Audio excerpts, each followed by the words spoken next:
नमस्कार. मी चिंतामणी सहस्रबुद्धे बोलतोय. रागरंग.com मध्ये आपलं सहर्ष स्वागत. आज आपण बोलणार आहे ते संजय काका पाटील जे माजी खासदार आहेत भारतीय जनता पक्षाचे. त्यांच्या भारतीय जनता पक्षामध्ये जी घर वापसीची चर्चा चालू होती त्याला पूर्णविराम मिळालाय का ह्या विषयावरती. याचं कारण असं आहे की आपल्याला माहित आहे की गेल्या काही दिवसामध्ये संजय काका पाटील हे पुन्हा एकदा भारतीय जनता पक्षात येण्यासाठी त्यांची खटपट सुरू होती. तशी चर्चाही खूप जोरात सुरू होती. काही दिवसापूर्वीच सांगली जिल्ह्याचे पालकमंत्री आणि भारतीय जनता पक्षाचे ज्येष्ठ नेते चंद्रकांत दादा पाटील हे संजय काकांच्या चिंचणी या गावामध्ये गेले होते. त्यांच्या घरी गेलेले होते. तिथं त्यांचा दादांचा सत्कारही वगैरे झालेला होता. परंतु त्यानंतर अनेकच चर्चेला खरा जोर आला की आता संजय काका पुन्हा एकदा घर वापसी करणार. याचं कारण असं आहे की ते लोकसभेच्या निवडणुकीच्या वेळेला त्यांनी भारतीय जनता पक्षातर्फे निवडणूक लढवली होती, ती पराभूत झाली. त्यानंतर त्यांनी विधानसभेची निवडणूक जी लढवली ती अजितदादा पवार यांच्या राष्ट्रवादी काँग्रेसतर्फे निवडणूक लढवलेली होती आणि त्या निवडणुकीतही ते पराभूत झाले. परंतु निवडणुकीनंतर म्हणा किंवा त्यानंतरच्या काही काळामध्ये संजय काका काही फारसे त्या पक्षामध्ये रमलेत असं आपल्याला दिसलं नाही. त्यामुळे त्यांची खटपट चालली की पुन्हा एकदा भारतीय जनता पक्षात परत यायचं. परंतु चंद्रकांत दादा पाटील जे आहेत पालकमंत्री त्यांनी जे काल विधान केले त्या विधानावर तरी असं वाटायला लागले की आता संजय काका पाटील यांची भाजपमध्ये तरी घर वापसी जरा कठीण दिसायला लागलेली आहे. त्याची दारं त्यांना बंद झाली आहेत का असा सवाल आता भारतीय जनता पक्षाची दारं संजय काकांसाठी बंद झाली आहेत का असा सवाल आता विचारला जातोय.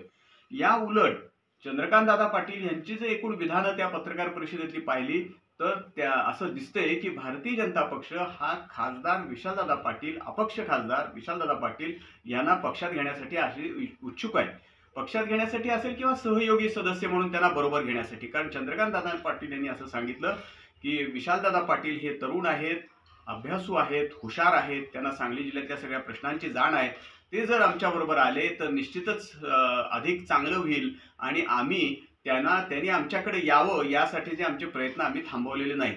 परंतु त्याच वेळेला ते असं बोलता बोलता त्यांना प्रश्न विचारला जेव्हा की संजय काकांचं काय, तर ते म्हणले संजय काका पाटील अजितदादा पवार यांच्या पक्षामध्ये आहेत आणि त्यामुळं त्यांचं पुनर्वसन जे काही राजकीय पुनर्वसन करायचं ते अजितदादांनी करायचंय आणि ते आमचे जुने मित्र असल्यामुळं आम्ही अजितदादा पवार यांच्याकडून जे प्रयत्न होतील त्यांच्या पुनर्वसनाचे त्याच्यामध्ये आम्ही मदत करू.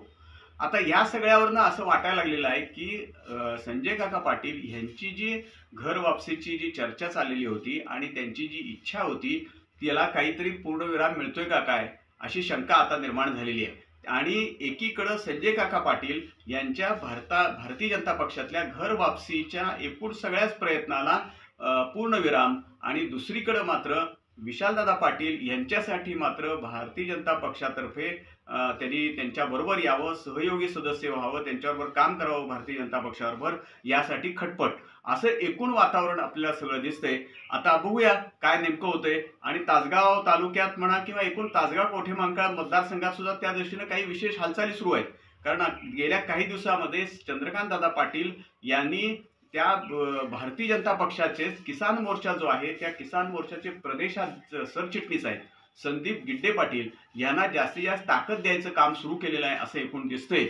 ह्या सगळ्या पार्श्वभूमीवरती संजय काका पाटील यांचा भारतीय जनता पक्षातला प्रवेश तूर्त तरी कठीण दिसतोय. आता बघूया ते मुख्यमंत्र्यांना भेटतायत का, प्रदेशाध्यक्षांची त्यांची काही भेट होती का आणि त्यानंतर पुढच्या काय हालचाली होतात ते आपल्याला दिसेल. लवकरच ह्या राजकारणाला अधिक गती येईल.